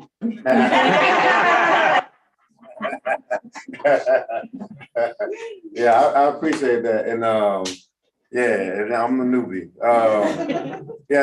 We've been doing a lot of good work. We just again, successfully came off. And I'll be brief. On March 4th, where organizers came in and organized Mafundi Lake Day along with the Mafundi Lake family. And it was a dynamic event. And even some of the people that was at Mafundi Lake Day came to the demonstration today, you know, and I just really appreciate the work that's happening. And we have to, and I want to first unite with everything that everybody has said and salute my leadership, our leadership, Chairman Omali Yeshitela and the African People's Socialist Party for taking a courageous stand and really giving us the vision and the theory of African internationalism to help turn the world right side up, you know, because without African internationalism, people are left to deal with this disgusting worldview that forces you to internalize your own oppression. You know what I'm saying? That you get beat in the head by the police and you still and you feel like it was your fault. Because that's the narrative that you hear all the time. Attack, attack, attack, attack. They kill you and say you was responsible for being killed. They kidnap you, steal a whole country, commit mass genocide, and then lock you up for something. I don't even know what they could lock you up for if they done did everything that they say is criminal. But it's African internationalism to help you understand and then turn around right side up and help you be able to show that you have a right to resist. That's why we cannot stand aside and just let the FBI attack us, which they thought that they was just they're gonna attack us and make us go into some bush and not talk or anything like that. But we have to offer a counteroffensive, not to be on the defense, but a counteroffensive to put them on the defense and say that we're not gonna allow them to not only attack us, but we're going to fight them and make sure that they can't attack the African community, you know, ever again. And we're going to push back and with Regions Bank, you know, colluding in that attack and creating economic sanction. That's why it's important for us to raise those resources today, because no matter what they do, the African community is going to raise up and raise the resources necessary for us to be free. We have that responsibility, but it's through the leadership and the courageousness and the vision of Chairman Omali Yeshitela and African internationalism to be able to help us be able to understand that. So we call on Birmingham to organize right here, because this is not going to be the last event. This is more like the jump off event to build a Hands Off Uhuru committee and volunteers right here in Birmingham to build the International People's Democratic Uhuru movement. Join NPDUM, join the African People's Socialist Party, join the Uhuru movement. And that's why we have comrades right here on the ground right now to do that. At the Mafundi Lake Day, we have 5 people that joined the International People's Democratic Uhuru movement because they see the just fight in the struggle, And so we got to be able to do that. And we're going to bring up an organizer that's right here in Birmingham, Alabama. I'm coming out of Huntsville, Alabama. So we don't want to just stay in Birmingham. We want to be everywhere. We want comrades came from St. Louis. Comrade came from Birmingham, from St. Petersburg, Florida, and we want to be able to go, you know, in places that we're not. That's why we on live. Because if you're not here and you in a place that we not, then we need to get to where you at. So let's organize. And again, I'm gonna bring Kundai Baji Kikai up to be able to talk about some of the things that's here in Birmingham, and we want you to join the movement and join this motion and help us to gain traction and build in Birmingham and make sure that we're going to push Regions Bank back. We're going to crash Regions Bank, and we're going to say, hands off Uhuru. Hands off Africa. Uhuru. Uhuru.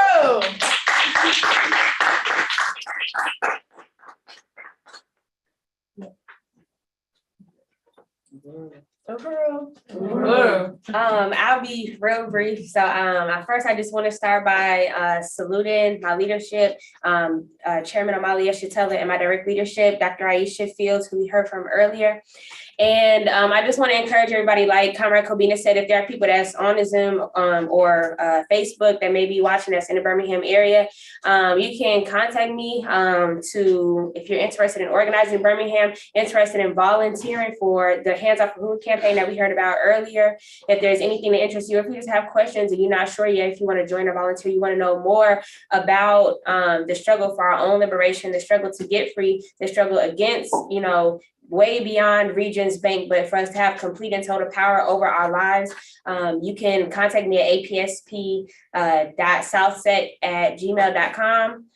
You can contact me by phone at 815-914-8889. And I'm looking forward to organizing with the comrades here in Birmingham, especially the Lake family. I know it's, been a few things here and there, but just to really have something consistent that, we can direct people to and encourage people to join the struggle and live like Mafundi Lake, live like Sister Carolyn Lake, who struggled, right next to Mafundi Lake for so many years and still today. And so we just want to continue that work and to know that, the work that Mafundi did here in Birmingham was not in vain. The work that the chairman has done for over 60 years is not in vain, and that we're going to get free and we're going to organize here in Birmingham. And next year from Mafundi Lake, we're going to do something real big next year. I know Kobina been talking about it for a while. We're going to do something real big next year. So, we're going to really honor him up in a real way. So we want people in Birmingham to continue to not just come to Mafundi Lake, but participate in the organizing committees and in other events that we'll have coming up soon for like some of the solidarity forces and African people that want to be a part of this movement.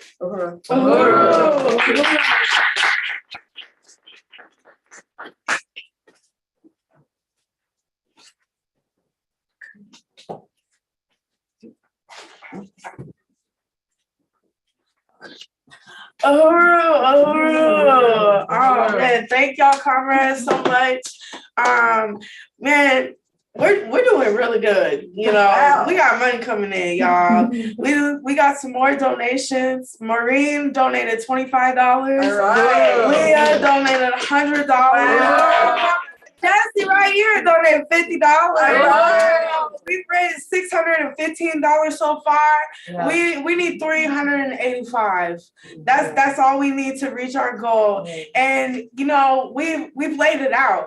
We've laid it out. All the work that the party is doing, we're changing the world. We're building a new world. We're building a world where African people can actually pursue their destinies. Everywhere you go in the world right now, African people are experiencing the most abysmal conditions. These problems that we have in our lives, we're taught that it's our fault, that we didn't work hard enough, we weren't smart enough, that we didn't do the things, we didn't take the steps necessary to be successful. But as you've heard, as it's been laid out tonight, all this shit was orchestrated to keep us suppressed, to keep us under the foot of colonialism so that all of white power can continue to be supported. So I'm asking you to dig deep. I'm gonna start it off. I got 85 on it. Wow. I got 85 on it. Wow. I want to put 25 on it. Okay, all right. I don't know the math on that. It's okay. 275. 275 left. And you have 25. All right. 250 left. 100. Whoa. Okay. What's that? I have 20. 130 left. 130 left. In Petum, IEC pledged $50. Wow. Okay, Peter. We've raised $895 total. 895. So Five. Hey, 900. We're at 900. Wow, We're at 900. Very Can we get exciting. anybody else? Anybody There's else? plenty of people online. Just go ahead and put it in. $5. We're getting close. Like, what you got? What you got? What you got? I'm checking my account. Hold What did you say? You're taking your accounts out? I'm checking my account. Look, that too. Yeah. Man. 25 from All right. Another 25? No. Oh, 25. Don't excite me. You got Out 15. 15. Okay, we got 15. I got 15. Okay, 1-5. 1-5. 1-5. I said 15. My voice a little raw after today. Wow, so we only Man. have 85 more to raise. 85 more and, to raise. Yeah, so we're gonna do it. We just really want to call on people from the white community to give reparations. This is our future. This is the future of all humanity. We're gonna hands off Uhuru and push back the state. Hands off Africa. Yes. Yes. I just want to say too, I'm so proud to be a part of the party. Yeah. I haven't been in the party as long as a lot of my comrades, but I want people to understand that this has really changed my life. Having this understanding, being given the gift of African internationalism, it's like having your eyes open. Yeah. It gives you the ability to see the world for how it really is. And like I was saying, everything that you're experiencing is not your fault. And I needed to know that. Yeah. I needed to know that so that I could keep going. Yeah. It's real. It's real. Yeah. This movement will save your life because it gives you a purpose. Yeah. And that purpose is the liberation of an entire nation of people. And your people, my people, our people, and our kids. I have 2 kids. They're my best friends. They're here with me today. They will go to everything that I go to, and because they're a part of this movement, they have an understanding of their conditions. They have an understanding of what they're facing, something they will never learn in a colonial school, something that people work purposely to hide from them, but they get to know the truth, and the truth really does set you free, y'all. So you need to be a part of this movement. You need to join up in this work. We need you. We need you. If you are hearing my voice and anything I'm saying is resonating with you, you need to join Impedum. You need to join the party. Hey, we got a women's organization too. African National Women's Organization, confronting the issues that prevent African women from being involved in this work. We have the party. The party is incredible because it's literally created every tool that we need to be self-determined. It's created every institution that we need to feed, clothe, house ourselves. We have the ability to completely dismantle this system that we're living in and do for ourselves, pursue our own destinies, to have our own future. That is the party. That is the work of the party. Open up your pockets, give us your money. We only need a little bit left. Come on. Yes. Very inspiring. Very inspiring statement. $60 left. That's it. That's all we need. That's all we need. We're just really unite with what, just the powerful statement. And also for white people, it lets us see the world as it really is for the first time and take ourselves out of the center of the universe that we put ourselves in and look at the world as it truly is and how things got to be the way they really are through rape and pillage and murder and lynching and all of the horrible things. And white people are always like, why is another person going into a school and mass murder? Well, this is how this country was built. Exactly. It was built this way. This is what white people do. Right. To get rid of that, to overturn that, we have to be under the leadership of the African Revolution. Yes. We made the goal. We made the goal. Yes. Uhuru. We did that. Oh yes, Chairman Wavy, Uhuru, yes. Salute to everyone who donated. Salute to everybody in this room. I'm so pumped up right now. That's awesome. We did that. Awesome. Great job. So at this time, we'd like to open it up for questions if there are any, and then we're gonna go ahead and close out. Does anybody have any questions, comments, anything at all? Online, if you have any questions or comments, let us know. Okay. All right, y'all. Hands off Uhuru! Hands off Africa! Hands off Uhuru! Uhuru! Thank y'all so much! Uhuru!